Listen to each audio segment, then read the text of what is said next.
Neuropsicología forense. Participantes: Abundis Casillas Priscila, García Vargas Kenia Maret, Juárez Parra Alejandra Jazmín, Tlaxcoapan Calderón Ana Karen, Vázquez Cázares Rosario. La neuropsicología estudia la relación entre los procesos psicológicos complejos, como lenguaje, memoria, planificación de conducta, atención, control inhibitorio, entre otros, y el sistema nervioso. El término forense hace referencia a la aplicación de los conocimientos de un área a los asuntos legales. Por lo tanto, podríamos decir que la neuropsicología forense es la neuropsicología aplicada a los asuntos legales. En algunos países, el neuropsicólogo forense carece de reconocimiento social y es aún una disciplina emergente. Si bien en países como Estados Unidos está consolidada desde hace 2 décadas, Guilandas y Coles comentaron que el neuropsicólogo tiene una importante responsabilidad social para contribuir a las ciencias forenses, pues los juzgados cada vez dependen más del testimonio experto del neuropsicólogo, al incluir las leyes déficits neuropsicológicos como secuelas merecedoras de una compensación. Fernández Guinea, en 2001, destaca una serie de factores que han favorecido la unión entre la neuropsicología y la ley. 1. El incremento de investigaciones con métodos cuantitativos sobre relaciones entre cerebro y conducta. 2. La toma de decisiones sobre asuntos legales, como determinar la discapacidad. 3. Los avances en interpretación para inferir presencia, localización y neuropatología. La determinación del pronóstico. La descripción de perfiles conductuales y cognitivos asociados a la enfermedad neurológica.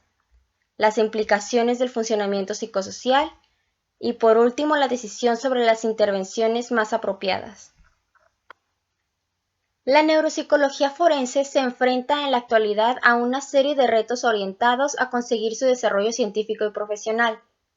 En primer lugar, destacan las dificultades para establecer los niveles de funcionamiento premórbido. Para poder establecer que las funciones cognitivas están alteradas por un daño cerebral, es necesario conocer cómo eran esas funciones antes del daño.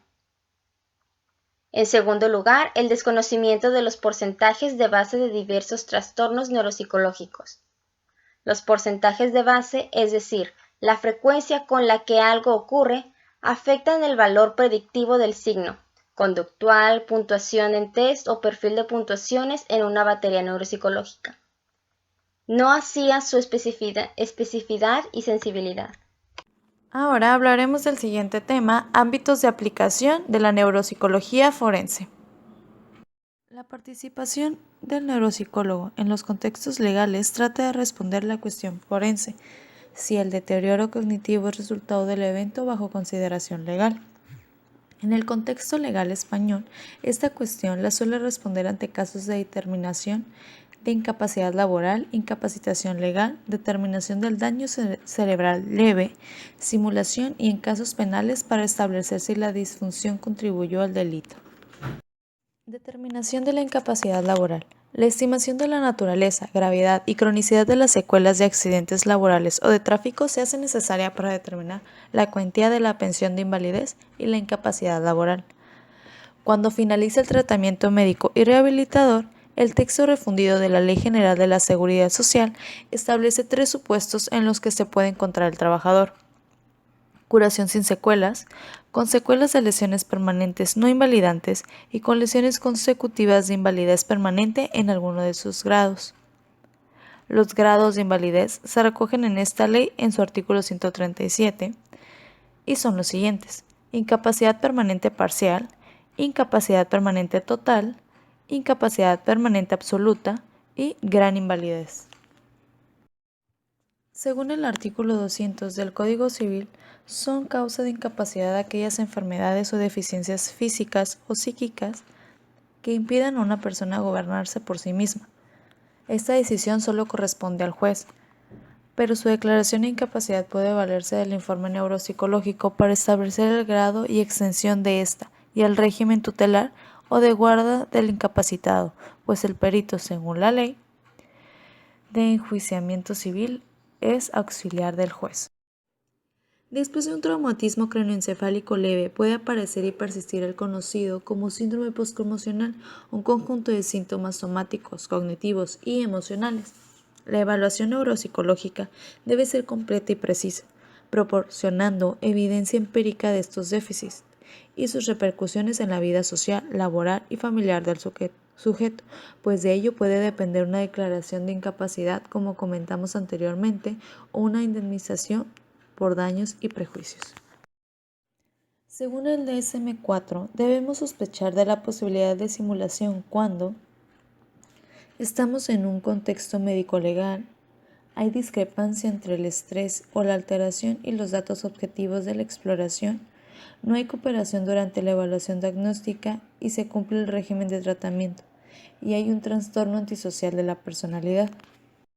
Determinación de disfunciones cerebrales que afectaron al imputado en el momento del delito. Con muy poca frecuencia, el neuropsicólogo forense en nuestro país actúa en estos casos.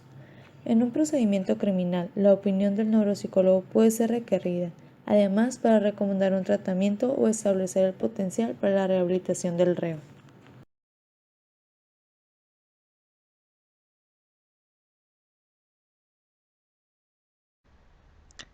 Actualmente, los profesionales optan por utilizar pruebas previamente validadas y estandarizadas.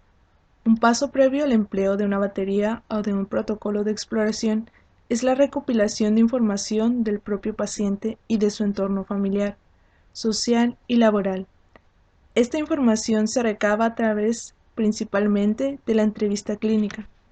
Este historial clínico debe contener datos del paciente referentes a su historia educativa, su nivel socioeconómico, historial de la salud mental, personal y familiar, historia de consumo de tóxicos, etc.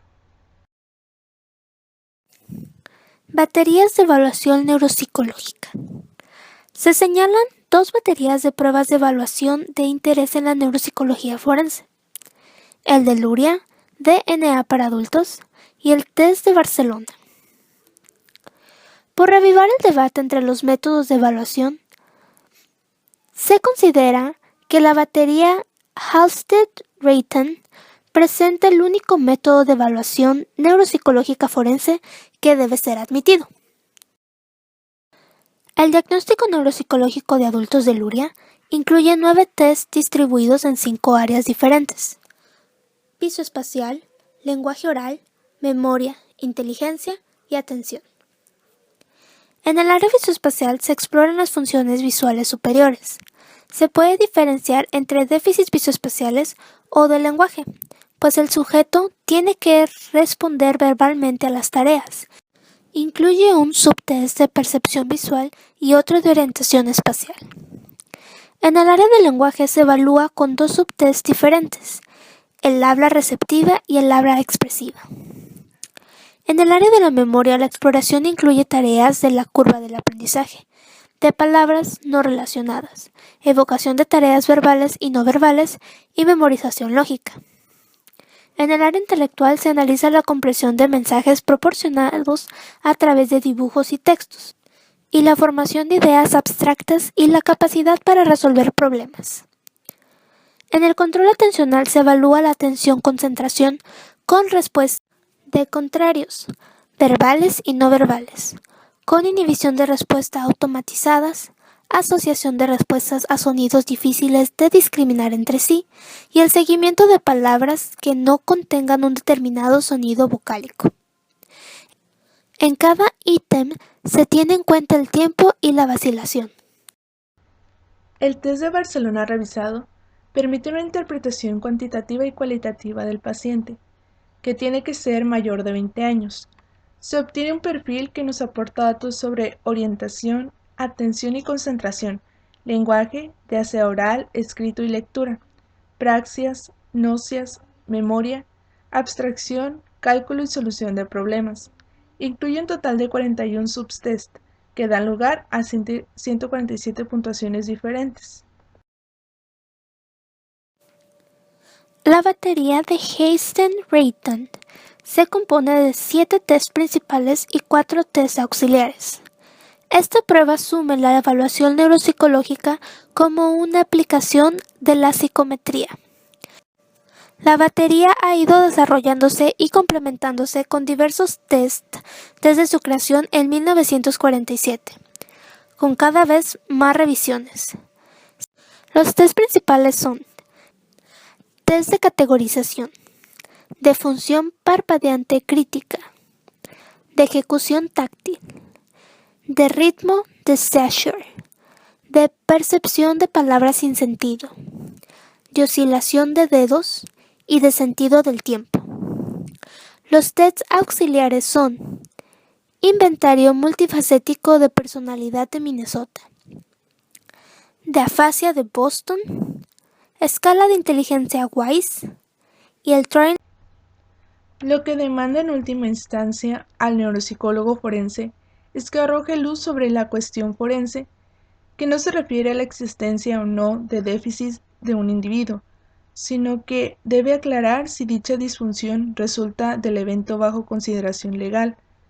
Por ejemplo, en un juicio por accidente de tráfico en el que el demandante reclama una compensación económica a causa de las secuelas neuropsicológicas sufridas a raíz del accidente, la cuestión forense crítica no es si el paciente tiene un daño cognitivo, sino si los déficits son un resultado del accidente. El daño neuropsicológico, por sí solo, no responde a la cuestión forense, como en el caso de un individuo acusado de un crimen, que a pesar de tener déficits neuropsicológicos, está capacitado para ofrecer su testimonio en el juicio y para hacerse cargo de sus consecuencias. Los protocolos de exploración permiten una valoración general de las funciones y pueden ser modificados en función de la patología que se va a estudiar, por lo que es mucho más flexible que las baterías. Algunas de las pruebas más importantes según la función que desean explorar son la escala de Wechsler o la prueba WISE. También está el test de Stroop y la figura de Rey. Todas estas buscan medir el nivel de conciencia, la orientación, atención, visopercepción, las praxias, memoria o lenguaje y funciones ejecutivas. A la luz de todo lo expuesto, la neuropsicología forense es una disciplina emergente que se sustenta en la psicología forense y en la neuropsicología clínica. La consolidación de la neuropsicología forense se hace necesaria por los cambios de leyes que incluyen los déficits neuropsicológicos como dignos de compensación.